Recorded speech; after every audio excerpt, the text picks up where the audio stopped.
ابھی آپ کو بتائیں کہ اسرائیل نے پاسداران نے انقلاب کی قدس فورس کے ایک سینئر کمانڈر سعید ایزدی کو شہید کرنے کا دعویٰ کر دیا ہے۔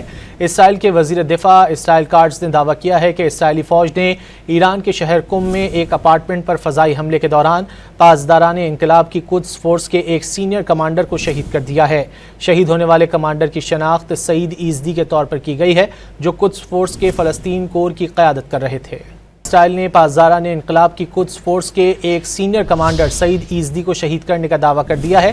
اسرائیل کے وزیر دفاع اسرائیل کاٹز نے دعویٰ کیا ہے کہ اسرائیلی فوج نے ایران کے شہر قم میں ایک اپارٹمنٹ پر فضائی حملے کے دوران پاسداران انقلاب کی قدس فورس کے ایک سینئر کمانڈر کو شہید کر دیا ہے۔ شہید ہونے والے کمانڈر کی شناخت سعید ایزدی کے طور پر کی گئی ہے، جو قدس فورس کے فلسطین کور کی قیادت کر رہے تھے۔ اسرائیل نے پاسداران انقلاب کی قدس فورس کے ایک سینئر کمانڈر سعید ایزدی کو شہید کرنے کا دعویٰ کر دیا ہے۔